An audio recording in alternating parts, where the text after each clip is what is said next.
to work Thursday for the pro football world. Welcome, everyone, to NFL Total Access. Hope you had a great Christmas. Yes. We are back in action. Lindsay Rhodes and Scott Hansen ready to talk playoff push. That's right, 12 games with playoff Yep. implications this week. 5 that involve teams trying to get in. 1 that may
Jason Garrett, not the only one enduring awkward lines of questioning these days. Ian Rappaport and Jim Trotter with us now. What are you hearing, Ian, about other teams that could be looking for new coaches come Monday? No, we ready? Tricky thing about firing a head coach is you have to have a better candidate to take his place. Who's out there and available, Jim? You know, Lindsay, what's interesting is that when you talk to people around the league, there are a handful of former wouldn't hurt. Ooh, Howard and Sanders. That would be interesting. That would be great. Peterson says he's going to stick with the hot hand, though, so Sanders would remain in the role that he's been in the last couple of weeks. No urge, though, potentially. That could change this dramatically, right? Yeah, absolutely. And Doug Peterson has been magical with how he's used his personnel in the different groups. But Zach Ertz,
He's their leading receiver on the season. Their top 3 leading receivers are 2 tight ends and a running back, which tells you everything you need to know about the way that their offense has gone this year. Is this going to be a tough matchup for them? no question. This team has not laid down. The Giants, they have not laid down for anybody. They're playing some really good football. They got Daniel Jones back. Saquon Barkley is setting records in the backfield.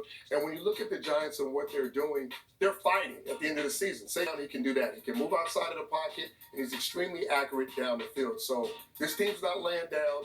They present different problems. It's going to be a tough game, especially with all the parts that are missing for the Eagles. Eagles-Giants, one of 7 afternoon games on Sunday, and it will feature both of the FedEx Errand Ground winners from Week 6 overtime. Jim Trotter was at that game and actually found out something very interesting afterward. What did Bobby Wagner tell you? Well, you know, the Seattle defense had played really well at the end of that game, and so I asked Bobby afterwards, you guys seem to have a really good read on him. What was that about?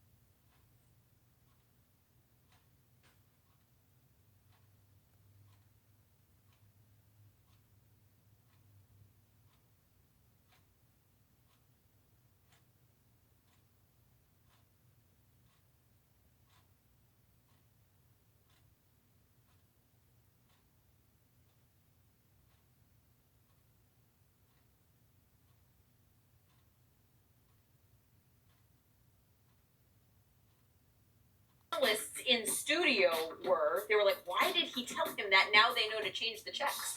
I was surprised, but I think also, look, when you play a common opponent twice a year, I have to believe that San Francisco would change its checks going into the second game.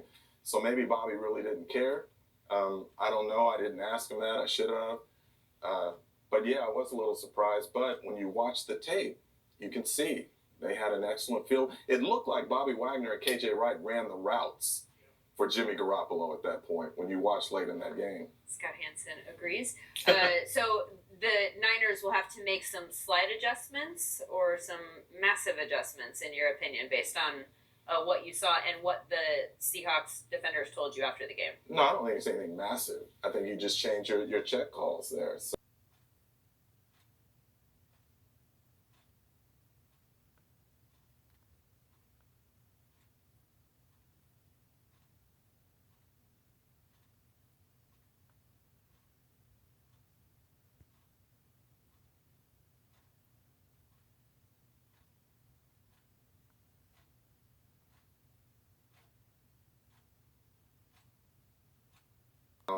I think he'll have something different for the Seahawks this time around. And look, let's be honest here. Seattle's defense has not played well the last 4 weeks, last 4 games. I think they've given Kyle Shanahan will have something for them, I believe. And we just saw George Kittle. I think he will have them ready to play. Can't wait for this one. The last game of the regular season, Scott. Let's take a look at the NFC playoff picture right now. We know 5 of the 6 teams that are going